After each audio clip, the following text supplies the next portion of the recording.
General Saltzman is the Chief of Space Operations for the United States Space Force. He sets the direction for the entire service, its doctrine, its forces, its future. And today, we have the exclusive opportunity to talk about something big, the future operating environment and the objective force. Documents that lay out exactly what the Space Force is building towards and why. We sat down with him for his first and only interview on what these documents mean, why they matter, and what comes next for the men and women who operate in the most contested and crucial domain of our time. If you've seen the headlines, you know this is a significant release. And if you haven't, you're about to get it straight from the CSO himself. I'm Bill Woolf, and this is Spacepower.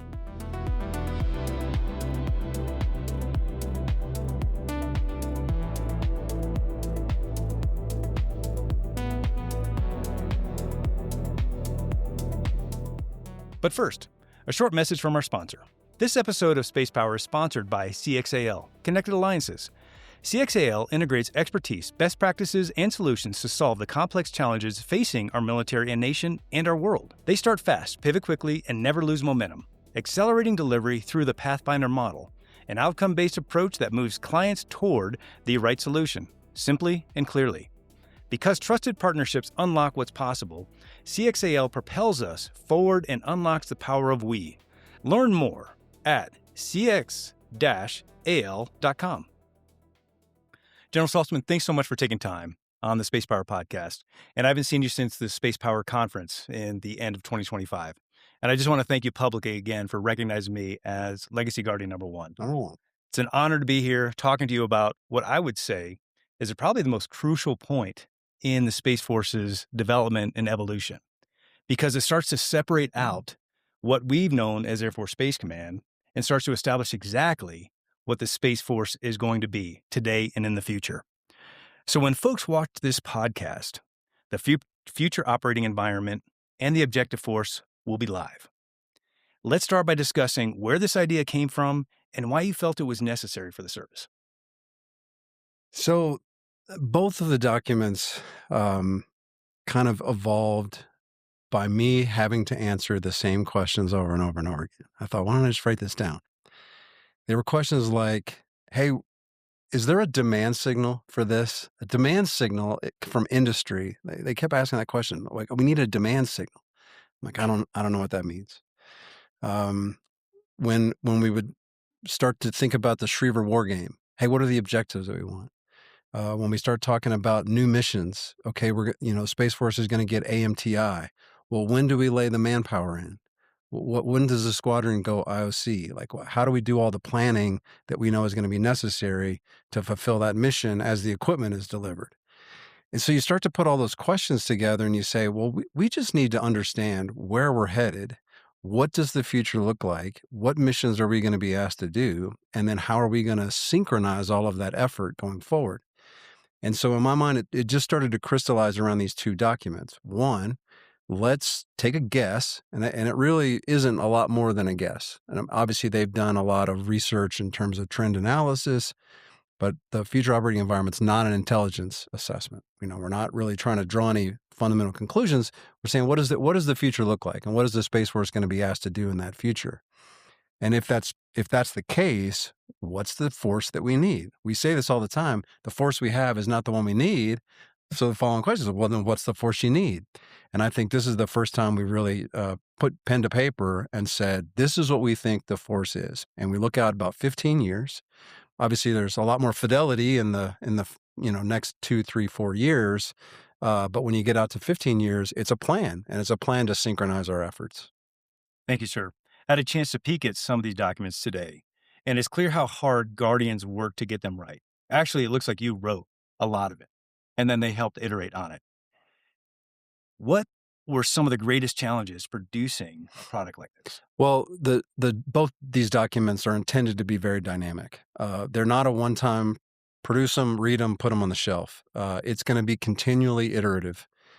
Every year, we hope to publish a mod to the, a modification, updates to it based on resourcing, changes in the circumstance, changes in technology, anything that changes it, we want to be able to update these documents.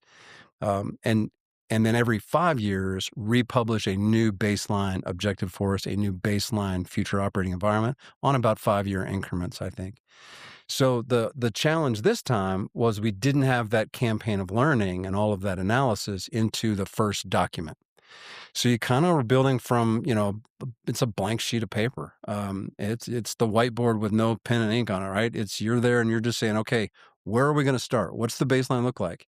And so I think not having a series of exercises, a bunch of war games to draw conclusions from and say, okay, now we know how we want this to look. We had to start somewhere. And so that was the hard part, is just getting started. Now we'll be able to ask the right questions. Okay, what if we include this weapon system into our architecture and we do it 4 years from now rather than 8 years from now? What has to change for the service? We can go through a campaign of learning, continue that analysis, and continue to refine it as we get closer to the near term. Thank you, sir. The future operating environment is incredibly interesting. And in the foreword, you note it's not an intelligence assessment, as you just mentioned. Tell us what this document is meant to do and really what it's not meant to do. Yeah, I wanted to be clear that when you say this is an intelligence estimate, or when you say this, here's what we've concluded. It's like we have the answers and here they are, and that is not the intent. The intent is to spur questions, drive debate, let external stakeholders question our assumptions. Hey, I think you're getting this technology wrong. This is how the technology could be used for you or against you. And then let's design some more games. Let's design some exercises. Let's test those theories. Let's test those assumptions. Continue to refine our thinking over time. So it's not the answer. These documents are not the answer. They're the starting point. They're the starting point to ask the right questions, do the longer term analysis, and then continue to refine. Now, obviously, when you get inside the budget, when you get down into the near term, the next year, the next 2 years, the next 3 years, well, we've got to start to have some answers. But these documents are intended to look out to 15 years so we can continue to look forward, continue to get ahead of changes before they hit us, and then refine in the near term to make them right. It's interesting that you use that point that it's not prescriptive. People are going to want to take these documents and they're going to want to turn this into a prescription. Yeah. How do you ensure that doesn't happen? Well, one thing we did is, you probably know enough, you've seen me over the years. I think if you make a declarative statement, you say, this is what's going to happen, then people will argue with you. If you caveat everything like, well, maybe it'll do this, or there's a possibility that this could occur, it's so ambiguous that it's like, okay, fine. Right. No, we wrote this to be declarative. And so it comes across like we've drawn conclusions and we're proposing answers. But the intent is then to drive that debate. Right. Drive that and go, no, we disagree with you. This is what we think. Or we think you missed this, or you got this right, but you got this wrong. And that debate will spur the analysis that's required to truly do the refinements that are necessary. Sir, I think folks are going to be thoroughly impressed with the amount of detail you packed into the objective force. Why did you feel like it was important to release this level of detail? And are you concerned about adversaries having access to it?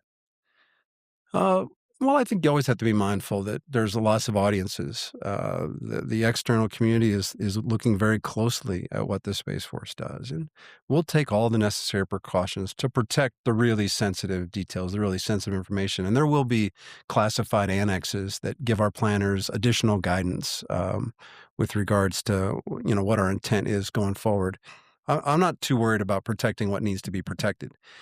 The problem is there's any number. I can't even imagine how many follow-on decisions, how many follow-on activities are going to have to occur in order to make the objective force the fielded force over time. And if you're not transparent, if you don't lay out in detail, then the planners can't synchronize the resource. The programmers can't put the right resources in at the right time. One of the things you don't want to do is buy manpower too early, because you have people that don't have high job satisfaction because they don't have good jobs because their mission is not there yet. So you have to synchronize all these things. And if you don't lay it out in full transparency and say, here's what we're going to do, here's the timeline that we think we're going to need these resources, and then do the detailed planning, then you miss the boat. You don't synchronize your activities and you're wasteful, quite frankly. And that's what we're trying to avoid. But you have to lay out a level of detail or the planners can't do the next level of detail and continue to refine.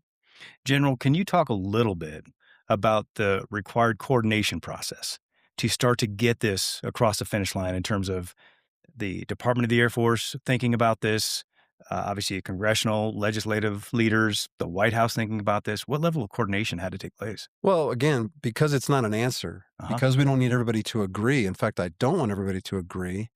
I think that allowed some latitude with coordination.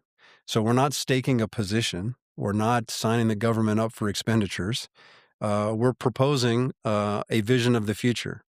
And so we shared broadly with external stakeholders across the Department of War, across the other services, across certainly inside the Department of the Air Force, because we wanted their input. We wanted it to be as useful as possible. And so one of the things we did as we sent these documents out is we said, is this useful? What do you like? What do you not like? What questions does it prompt? And then that allowed us to refine the draft as we got closer to the finish line.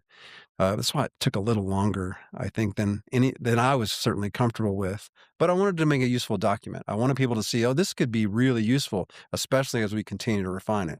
So we shared pretty broadly to get that feedback early on, and I'm pretty happy with where it turned out. Yes, sir. Now, let's pivot a little bit to industry. They're going to look at this, of course, and start to dissect it and probably create a lot of discourse about all the information and topics you put into it. So if you're looking at this from an industry executive's perspective, who just got their hands on these documents, what would you do with them?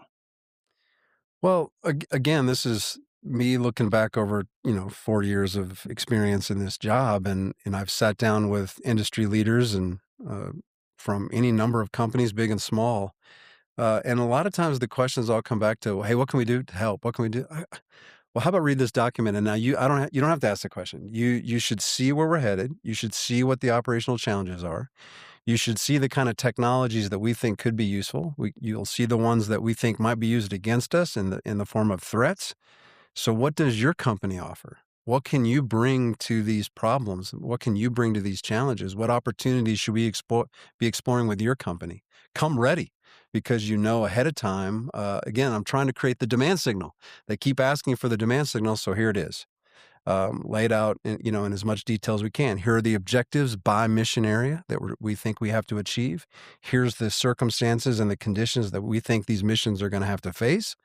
And this is what we propose. Do you agree? What do you have to offer? And so I'm really just hoping for a level of productivity that goes up in these conversations. Now our conversations will be a lot more constructive, because they should say, here's what we have to offer. Here's what we think it answers. Here's what the value that we think it would add to your vision for the future. And that's going to be a more powerful discussion. And hopefully, again, I talk about industry and partnering with industry in a more collaborative fashion. Well, if you don't tell them what you're looking for early enough, far enough out, so that they can kind of engineer their resourcing and their analytics to support it, well, then you're just kind of all working together transactionally. Well, here's what we've got. Can you use this? No, we don't like that. Or how about these requirements? Too transactional. We need more of a collaborative approach, and I think that these documents help set that stage. Sir, do you think, just speaking about the acquisition process, do you think this is going to help inform a more efficient acquisition process? Well, one of the things that I've always struggled with is this idea that things happen so serially. We say, okay, here's the mission that we want to pursue. Here's generally the system that we think could help meet that mission. And now I have to lay out a series of requirements that then turn into a series of next level requirements that turn into specs.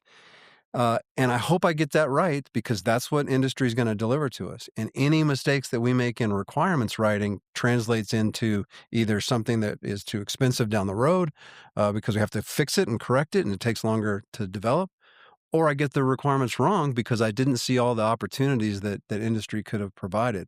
So what I'm really trying to do by setting these documents out there is not have to write the perfect requirement.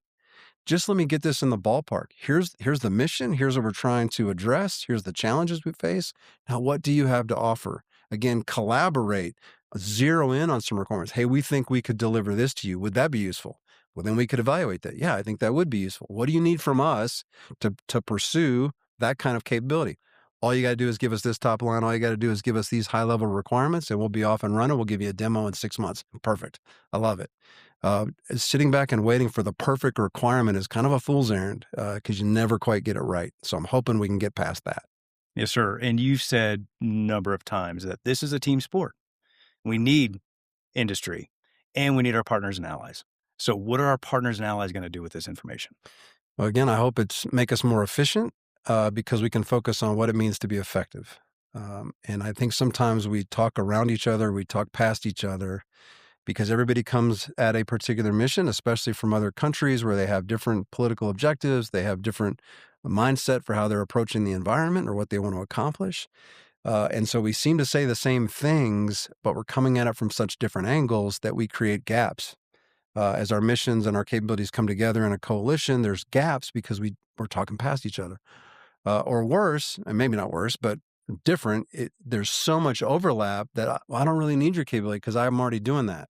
And then they become less interoperable because I'm doing my thing organically and they're doing their thing organically. And that inefficiency with over redundancy is too expensive. Nobody should be spending money on things they don't need.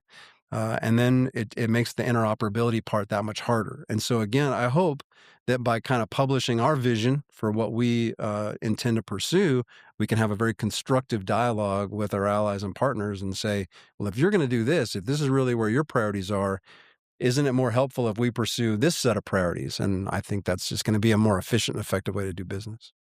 General, how does this progress from being an objective force to being a fielded force? Well, it takes time.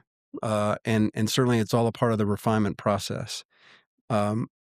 The thing that connects the objective force to the fielded force is resourcing. It's the programming work. So we talk about three distinct areas. The objective force is kind of our vision. This is where we want to go in the 15-year time frame. The programmed force is what we're actually going to put resources against over the next 5 years. And then the results of that program force then becomes the fielded force. What I think this process that we've built will do is allow us to see the difference between the objective force that we envisioned and the fielded force that we were allowed to buy. And that's risk. So I think we're going to have a very clear picture of what our operational risk is because we've defined those bookends. And anytime you can define your operational risk, it then allows you to advocate for the resources, to advocate for capabilities, to fill the gaps and overcome that risk. Again, it's all a part of the foundational process, but I think that's an important progression. You go from vision through the resourcing process into the tangible fielded force, and you manage risk as you make the hard decisions about what you want to spend your limited resources on. So even though the budgets are going up, and I'm so thankful that hopefully that we'll get exactly what we want.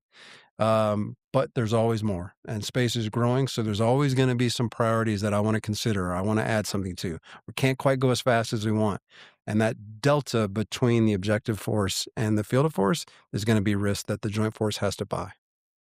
Sir, congratulations on a $71.6 billion presidential budget. Is that what it is? All right. Yes, good. sir. Well, now we got to see it get to the finish, right. across the finish line. How is this objective force going to help inform that process to ensure Congress actually gives you what you need to be able to create the capabilities to ensure freedom of action in the space domain? Well, two things. One, I think because we have kind of laid out a plan, we should be far better at advocating for those resources. What are you going to spend this money on? Here's what we're going to spend this money on. We've done the analytic work. We've done, the planning and the programming. We have a general idea for how many people we're going to need.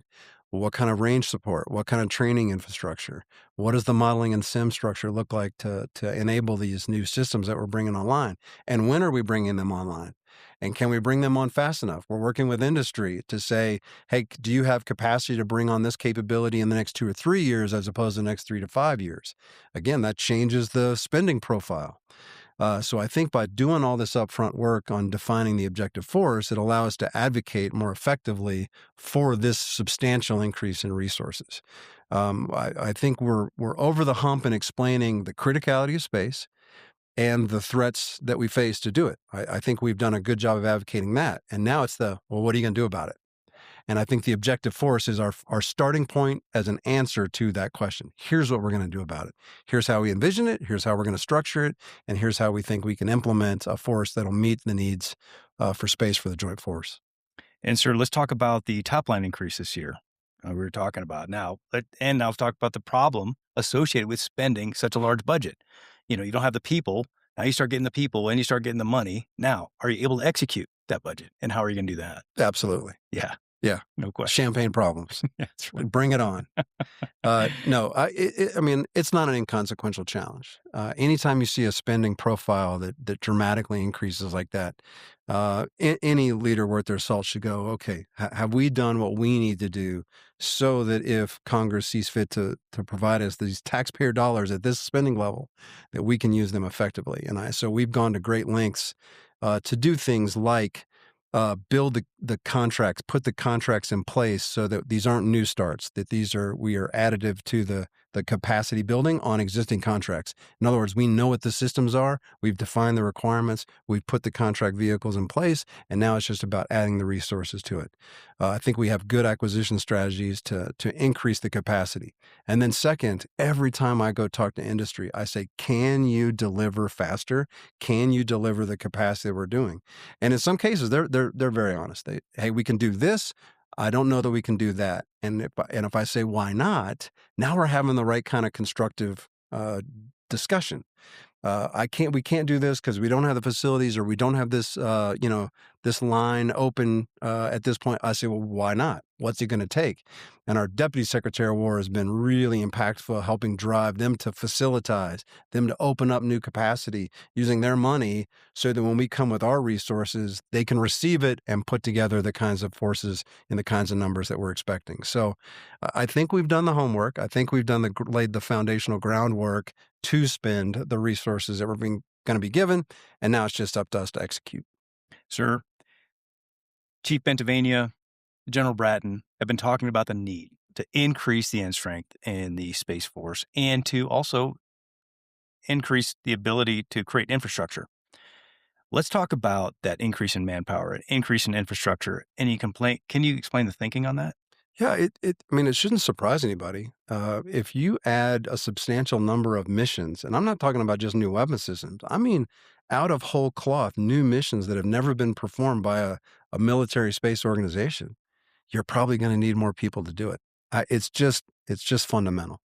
And now the question is, how many and what specifically do you need them doing? But things like the training pipeline, we have to increase the pipeline to get the training to the operators that are going to go to these new systems. We're going to have all of the training infrastructure, the range infrastructure has to be run. Our ops tempo to launch all the satellites, our launch ops tempo to launch all these satellites that we're talking about is going to have to increase. So the infrastructure at our launch bases is going to have to increase. So this, in military speak, what we're talking about is .mil PF. That's planner speak for all of the other things that have to be accounted for in order to deliver those systems that you need. And so what the objective force does is it allows us to ask all those questions. When do you need the manpower? When are we going to go live with this squadron? What is the ops tempo at the launch units? When will they deliver? What's IOC? We can synchronize all that planning, lay it out over the next 15 years, and then smartly lay the resources, the manpower, the facilities, the range infrastructure to support them in the right timing and sequence. And that's the real benefit that the objective force provides. Sir, big congratulations to the Artemis II crew. Just came back from spending time around the moon. Big congratulations to NASA. Without a strong Space Force ensuring freedom of action in the domain and cislunar space and the moon and beyond, there's a nod to that a little bit. And then there's also a discussion about the technology needed in the future with regard to AI, machine learning, human in the loop, quantum physics, and quantum computing. So can you talk a little bit about that? Well, we have very different missions, the Space Force and NASA. But despite the differences in the missions, the technology is very similar. So we have a lot of overlap in terms of our interests, the threats, and man-made and other threats. Just the space environment is pretty hostile. And so the things that they learn, the things that we learn, we share across the organizations. Launch is another example of, the amazing rocket that they launched. We learned a lot we'll see all that data. and the infrastructure that they use at Kennedy Space Center can translate down to Cape Canaveral. So there's a lot. It's a very overlapping Venn diagram between us and NASA, and we just want to continue to explore that relationship, be the best of partners to share all that information. Because the threats, the challenges, the technology, the trends, like you mentioned with quantum computing, and we're going to have to do space domain awareness out to the cislunar. That's a three-body problem. That's a whole different set of math skills, a whole different set of tools that we'll have to use to continue to support that. If you think communicating with a very tiny spacecraft going around the dark side of the moon is a simple feat, it still takes practice, and we still have to get it right. So there's a lot of overlap, a lot of sharing of lessons learned, and they're great partners, and they make us better, and hopefully we make them better by sharing that information as well. Let's talk about all the new terminology that was defined in these documents. Things that, we grew up with, the three, SATCOM, PNT, missile warning. A lot of new terminology is introduced in these documents, SBST, and infrastructure and launch and access, and you do the nod to cislunar, you use the pacing threat in the future operating environment.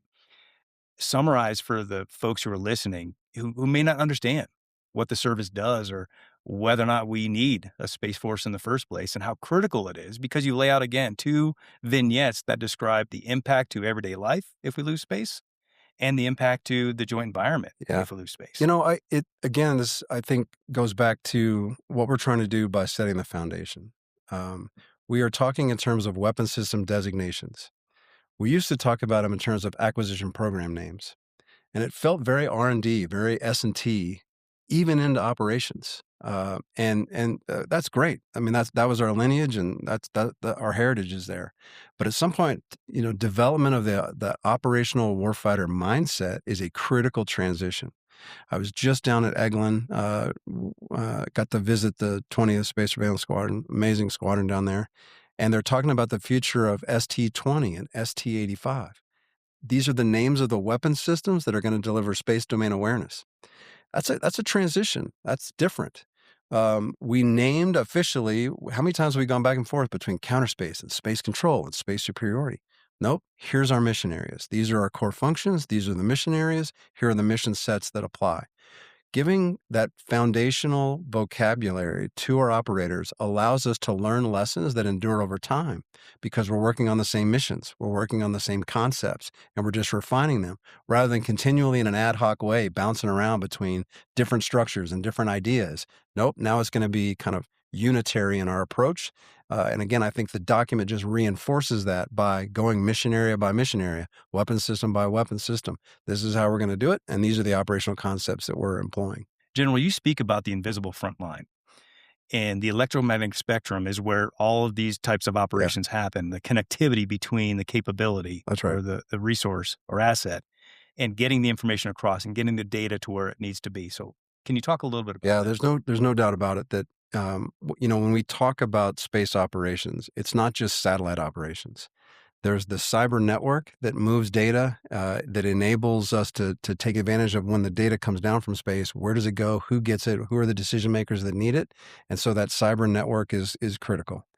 And then to connect the two, the on-orbit capabilities to that cyber network that moves data around are RF links, electromagnetic spectrum. And if we don't think about that as an independent third element and account for it as a part of the weapon system, then we're opening ourselves up to make it vulnerable. And then 2, we're not paying attention to what's going on in the future around the spectrum. We're selling some of it off. Okay, we're sharing it with others. It's contested. It's a finite structure, even though it's invisible. It is something that we have to account for as though it was a real tangible thing. It's almost like real estate in the electromagnetic spectrum. And so whether we're trying to deny somebody else's use of the spectrum or whether we're trying to protect our use of the spectrum, if we don't account for it specifically with weapon systems, we're going to lose. And so that's why it's called out very specifically, because in the future, the trend analysis is the RF environment is going to get more and more contested. We already see it in Ukraine with GPS jamming, with SATCOM jamming. We're seeing it heavy in the Straits of Hormuz with GPS jamming. The electromagnetic environment is a hotly contested environment. And if we can't operate through those challenges, then we're not going to be able to deliver the effects the Joint Force is counting on. So we have to refine our techniques. We have to test our tactics. We have to have good ranges to practice this. And we've maybe been a little complacent in the past that we thought we could use the RF spectrum the way we wanted to. Now we just have to recognize that we're going to have to fight for it and be successful, or the Joint Force is not going to have the capabilities they need. So with these documents, you very clearly lay out, again, the objective force and the future operating environment. Are there concessions that can be made now based on technological advancements and what the Space Force is doing and the expertise that you have in their guardians? Are there concessions that can be made in other domains based on what you've done? Maybe. I don't know the answer to that question, and that's the purpose of the documents. I don't know the answer to all these questions. So let's wargame it. Right. If this is the way we're headed, if there's other missions that could be, if we're successful in our GMTI and our AMTI, are there other mission areas that might migrate to space and take advantage of the continuous presence, that could take advantage of more survivable distances from an adversary? And so if that prompts that question, then the document's done exactly what I want it to do. And if we can then put that into a war game, put that into modeling and sim and say, hey, this might be useful. There might be a price point where it makes more sense to do it from space than to do it from a different domain. And we're open to all of that. But let's get it right in modeling and sim before we start throwing, our limited resources at it. And I think that's the purpose of the document. So I'm very hopeful that that's exactly what will happen. More questions. So there are processes, obviously, within the service that you're executing on to ensure you're getting feedback based on the emerging threat from the operators through the acquisition cycle, through the testing, tactics, and training process. What does this process look like now that these are fielded documents and folks can consume them and ingest the information? What does the process look like so that folks continue to have the dialogue? Well, it starts with you lay out priorities and you say, hey, we're tasking the S&T community to solve this technical problem. And they will come up with some ideas. And some of them will work and some of them won't work. Because we're going through this refinement process, my goal is to quickly learn what doesn't work and pivot those resources to something else. That's the benefit of having a coherent, structured program that's continually evaluating. Hey, we think this technology could pay off. Let's demo it. Let's put some small dollars to it, see if it works. We're happy with the results, then we scale it. Then we take it off and it goes into the objective force and we start programming it. If it doesn't, we pivot to something else, reprioritize a different technology or shift to a different mission or pass that off to a different service if it makes more sense to do it from another domain. So again, the idea is a coherent campaign of learning that drives us from what we think the vision of the future might be into an actual resourced and programmed fielded force. And we will learn along the way. And I think that's the real benefit of being able to pivot quickly as we go through that learning campaign. Sir, you spend a lot of time talking about and learning under General Goldfein about multi-domain command and control. How much of that experience that you brought with you into this discussion informed these documents? Yeah, that's just the way that the Joint Force wants to fight. We want to create multiple dilemmas for an adversary. We want an adversary to have to account for effects coming from all the domains. That's a much harder problem and hopefully generates a deterrent posture. Don't mess with the United States because you never know which direction they're going to come from, and they can impose consequences from a lot of different avenues of approach. So I definitely learned that. Also realizing that there's a lot of ways to skin the cat. There's a lot of ways to solve these problems. And so we don't have to go down one path. We don't have to say, this is the answer. This is what we're going to pursue. What we need to do is learn quickly what works and what doesn't work. But when you consider that we're using a whole joint force to solve these operational challenges through our joint warfighting construct, then that allows us to pivot quickly, go with the most efficient, go with the most effective, and go and stay in what's the wheelhouse for the Space Force, as opposed to trying to force the square peg into the round hole where it doesn't work. And I think multi-domain operations gives you that latitude, that agility to move across domains, move across services, move across platforms effectively to generate the effects you need. Sir, it's awesome to think back on just a few years ago compared to where we are now. All signs pointing to increased funding. You just released these incredible, thorough force design documents. What's next for the Space Force? Execute. No, I feel like what we've done is built the foundation. But you don't stop the house when the foundation's done. Now you got to continue to do the work and build out the structures. So I'm proud that we've got the foundations in place. These documents are not just documents. There's a huge process behind them. The future operating environment is a process. Building the objective force is going to be a process. The fact that we now have that process, we have people whose job it is to execute that process, to do that learning campaign, that's going to be what pays off. The documents will come and go. The ideas, the conclusions we draw will come and go, but the processes are sound. So I'm really happy with the foundations, and now I know that the next generation will be able to continue to refine those processes and make it that much stronger, that much better, as we continue to add systems and missions and people and guardians to the mix. And so what's next is the follow-on work, the execution, the operations. And you don't have to look too far past how impactful space has been to Epic Fury and operations in Venezuela. We're integrated as a part of the joint force, and it's only going to become more and more dependent on space capabilities. And so we've got to deliver on these processes. We've got them in place, foundations there. Now it's time to execute and build. Tremendous documents from the Space Force. Definitely going to be a pivotal point in Space Force history. This will be the day everyone remembers when the objective force and the future operating environment were defined. Well, you make it sound really dramatic. Well, I think it's I just hope they read it, pay attention, ask hard questions, because that's what we're looking forward to. Yes, sir. And I can tell you that we at SFA and the National Spacepower Center these are going to be the documents that underpin everything we talk about this year and into the future. So, General Saltzman, thank you. This was a genuine privilege, and we're grateful you chose us to share this with. Thanks, Bill. Thanks to SFA. Great teammates. The documents we discussed are available now. You can find the future operating environment and the objective force at the links below. Read them, share them, and see for yourself what the Space Force is building toward. To stay connected to the conversations like this, follow the Spacepower Podcast wherever you listen, and follow the Space Force Association on social media. And if you want to get involved with SFA, whether that's membership, sponsorship, or just staying in the loop, head to ussfa.org. There's a place for you in this mission. And to learn more about the Spacepower Conference that we're hosting in December, go to ussfa.org.